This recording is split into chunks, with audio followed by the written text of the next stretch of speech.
भारतीय जनता पार्टीको दार्जिलिङ सांसद राजु विष्टले आज आफ्नो बयान जारी गर्दै हालै विधानसभा चुनाव सम्पन्न भएको 5 राज्यहरूमध्ये 4 राज्यमा भारतीय जनता पार्टीले विजय हासिल गर्यो।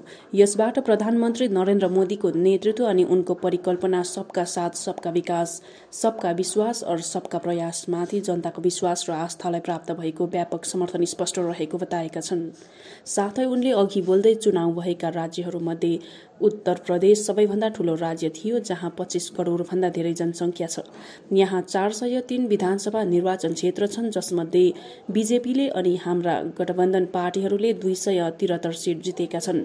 परस्पर विपरीत राजनीतिक हितहरू भएको यस्तो विशाल राज्य हुनको बावजुद हामीले चुनाव सम्पन्न भएपछि हिंसा मचाइएको वा विपक्षी पार्टीहरूलाई धम्काइएको, उनीहरूका घर सम्पत्तिमा आगो सल्काइएको वा उनीहरूका चेलीबेटीहरूसँग कुकर्म गरिएको एकमात्र पनि घटना भएको सुनेका छैनौं। यसको ठिक विपरीत पश्चिम बंगालमा चुनावका परिणाम घोषित भएको केही दिनभित्रै अन्तर्दलीय प्रतिद्वन्दिताको कारण टीएमसीका एकजना पार्षद अनि अन्य कांग्रेस पार्षदको हत्या भएको छ। राज्यका कैयौं हिस्सामा टीएमसीले फेरि हिंसा र आतंक मचाएको छ। हिंसा र राजनीतिक आतंकको यस संस्कृति समाप्त हुनु पर्दछ। हिंसा र आतंकको राजनीतिलाई त्याग्ने दिशामा टीएमसीले उत्तर प्रदेशबाट धेरै सिक्नुपर्ने सुझाव पनि विष्टले दिएका छन्। सबसे पहले तो मोदी जी के नेतृत्व में भारतीय जनता पार्टी की 4 राज्यों में, जिसके अंदर उत्तर प्रदेश भी शामिल है, दोबारा से भारतीय जनता पार्टी की सरकार बनी है। और जो मोदी जी ने नारा दिया था, सबका साथ सबका विकास, सबका विश्वास और सबका प्रयास, वो फलीभूत हुआ। और आज तमाम 130 करोड़ जनता को गर्व है कि जो लोग पिछड़े हैं, वंचित हैं, शोषित हैं, उनको आगे रख करके समान रूप से सबको न्याय मिले, सबको अपना अधिकार मिले, सबको समान रूप से अपॉर्चुनिटी मिले। इसके लिए भारतीय जनता पार्टी और मोदी जी के नेतृत्व में भारत की सरकार बहुत तेजी से आगे बढ़ रही है और तमाम बाधाओं को भी आसानी से हल करते हुए देश जो है तेज विकास से आगे बढ़ रहा है। इसके साथ ही क्योंकि कॉरपोरेशन चुनाव के बाद मैं पहली बार सिलीगुड़ी पहुंचा हूं, तो गौतम दा को लेकर के साथ ही टीएम सभी नेता, सभी उनके कार्यकर्ता, जितने भी चुने हुए सभी काउंसलर हैं, उन सबको मैं बधाई और शुभकामनाएं देता हूं। और टीएमसी की कॉरपोरेशन बनी है, मेरा उनसे एक ही बात कहना है कि जो भी वादे आपने जनता के सामने रख करके आपने चुनाव लड़े, वो सब वादे जल्द से जल्द पूरे हो। हम विपक्ष की भूमिका में रहते हुए अपनी पूरी जिम्मेदारी से ओपोजिशन का रोल निभाएंगे। और इतना ही नहीं, जब चुनाव के समय में मैंने ये घोषणा किया था, कई सारी जनसभाओं में ये बात कही थी कि हम केंद्र से कम 10,000 करोड़ रुपया सिलीगुड़ी के विकास के लिए हम खर्च करेंगे। और उस वादे पे हम आज भी अटल हैं और उसको हम करके ही रहेंगे।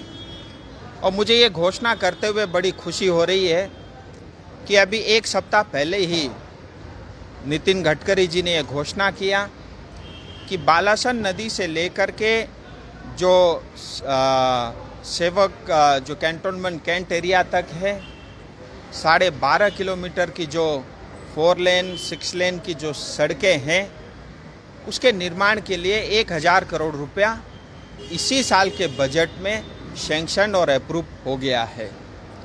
10% काम हम कॉरपोरेशन के नतीजे आते ही हम कर चुके हैं और बाकी 9,000 करोड़ की योजनाओं की भी घोषणा हम जल्द से जल्द करेंगे। मेरी आपके माध्यम से टीएमसी से और स्टेट गवर्नमेंट से यही अनुरोध है कि उस एक 12.5 किलोमीटर की सड़क निर्माण से हमारी सिलीगुड़ी की और नॉर्थ बंगाल की 80% ट्रैफिक की समस्या सॉल्व होती है। और उसके लिए जो कुछ भी अप्रूवल्स वगैरह स्टेट के तरफ से लगेंगे वो जल्द से जल्द हो।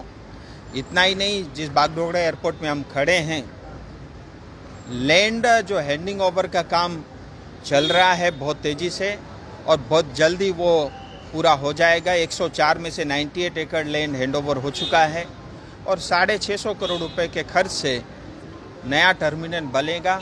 हम आए दिन देखते हैं कितनी असुविधा, कितनी दिक्कतें और तकलीफ यात्रियों को होती है और इसके लिए भी हम वचनबद्ध है।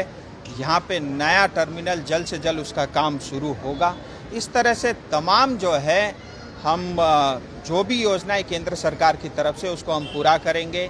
717A कालिम्पोंग गैंगटोक जाने का रास्ता बन रहा है। आने वाले समय में दार्जिलिंग के लिए नया हाईवे बनेगा। कोरोनेशन का अल्टरनेटिव 6.5 किलोमीटर का नया ब्रिज बनेगा। 52 किलोमीटर का NH10 2 लेन उसकी दोबारा से मरम्मत होगी और फुलबारी से लेकर के सिलीगुड़ी तक आने के लिए करीब 12 किलोमीटर की सड़कें बनेगी, जिसमें 750 करोड़ रुपए केंद्र सरकार खर्च करेगी। केंद्र सरकार की तरफ से पश्चिम बंगाल पूरे नॉर्थ ईस्ट विकास की दृष्टि से टॉप प्रायोरिटी है। बस यहाँ की सरकार अड़चन न डाले तो ये सारे काम बहुत तेज़ी से हो सकते हैं। और मैं टीएमसी और ख़ास करके ममता दीदी से एक बात और भी कहना चाहूँगा। आज देखिए 4 स्टेट के परिणाम सामने आए। उत्तर प्रदेश, जहाँ करीब 25 करोड़ की आबादी रहती है, जनसंख्या के हिसाब से अगर हम तुलना करें तो दुनिया का 6ठा सबसे बड़ा जनसंख्या वाला देश उत्तर प्रदेश है। लेकिन उसके बावजूद भी 403 जो असेंबली सीट होने के बावजूद भी, पोल होने के बाद, रिजल्ट आने के बाद एक भी पोस्ट पोल वायलेंस नहीं हुआ, ना किसी का रेप हुआ, ना किसी। हमें ये कहना पड़ता है कि 50 से ज़्यादा भारतीय जनता पार्टी के कार्यकर्ता और तमाम लोगों की हत्या हुई है, मर्डर हुए हैं। मुझे लगता है टीएमसी सरकार को, पश्चिम बंगाल की सरकार को, ममता दीदी को उत्तर प्रदेश से, और ये जो हाईवे है, ये बालासन से लेकर के जो सेवक कैंट तक का, ये भले ही नेशनल हाईवे का रोड था लेकिन ये स्टेट को हैंडओवर कर दिया है मेंटेनेंस के लिए, रख रखाव के लिए। सो इसमें बहुत सारे काम जो स्टेट और राज्य सरकार को भी करनी पड़ेंगी। केंद्र का जो काम था वो अपनी तरफ से पूरा हो चुका है। अब स्टेट को बहुत तेजी दिखाते हुए इस काम को शुरुआत करानी है। राज्य सरकार के अंडर में हमारे दर्शक ये पूछना चाहते हैं कि राज्य सरकार के अंडर में इस परियोजना के तहत क्या क्या अंडर आती है जो कि उनके तरफ से काम जल्द से? देखिए, सारा काम अब स्टेट गवर्नमेंट PWD को कराना है। एक्विजिशन से लेकर के और कंस्ट्रक्शन से लेकर के सब काम जो है PWD पश्चिम बंगाल सरकार देखेगी। केंद्र सरकार नेशनल हाईवे है, इसीलिए उसने बजट देना था, 1000 करोड़ रुपए का बजट सैंक्शन कर दिया है। और मैंने एक टिप्पणी और सुनी, हमारे जो नए मेयर बने उन्होंने कहा है कि नेशनल प्रायोरिटी पे जो है सिलीगुड़ी शहर को रखना चाहिए और तेज़ी से विकास होना चाहिए।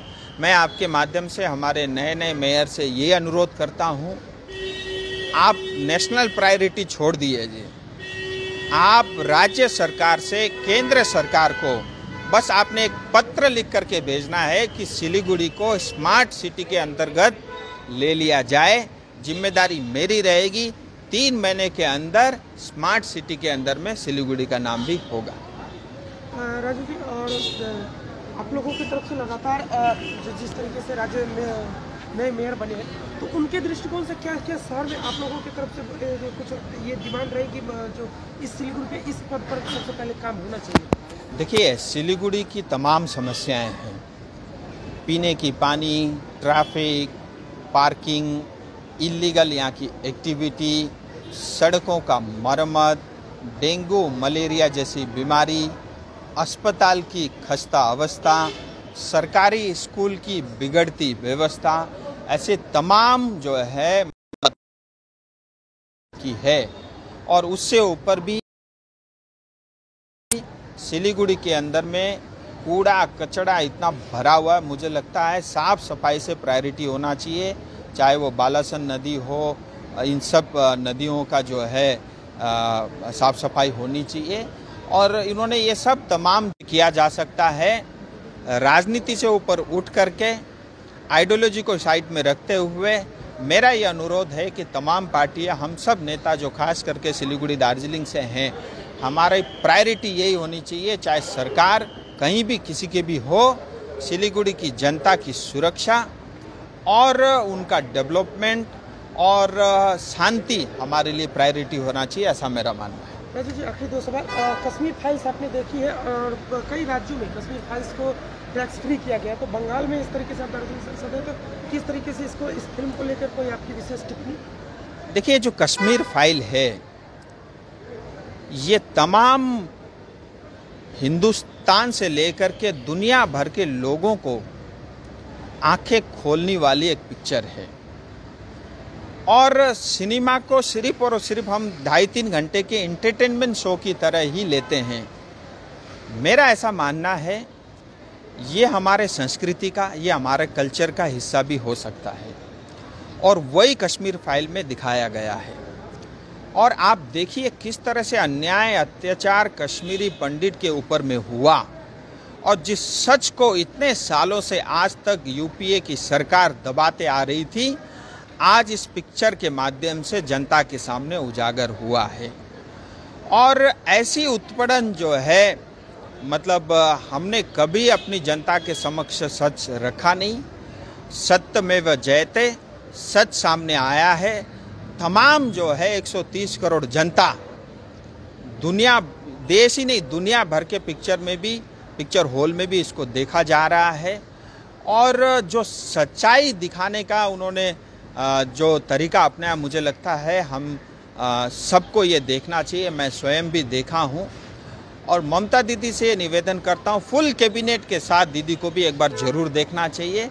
और मेरी दूसरी भी मांग रहेगी इन्हीं डायरेक्टर से, इन्हीं कलाकारों से, कि 2017 में जो गोरखाओं के साथ नरसंहार हुआ दार्जिलिंग हिल में, गोरखा फाइल्स के ऊपर में भी एक पिक्चर बननी चाहिए। राजू जी, होली के इस अवसर पर अपने संसदीय क्षेत्र के लोगों को क्या कहेंगे? होली की बहुत सारी शुभकामनाएं। होली का त्यौहार जैसे रंगों का त्यौहार, खुशी का त्यौहार, आप सबको समृद्धि और स्वास्थ्य और शक्ति प्रदान करे। और राजनीति अपनी जगह है, लेकिन हम सब, चाहे वो राजनेता हो, चाहे किसी भी राजनीति से बिलोंग करने वाले कार्यकर्ता या पॉलिटिकल लीडर हो, मुझे लगता है हम सब के ऊपर जनता की बड़ी जिम्मेदारी है, और हम सब मिल करके उसको निभाएं। और एक बार फिर सबको होली की बहुत सारी शुभकामनाएं।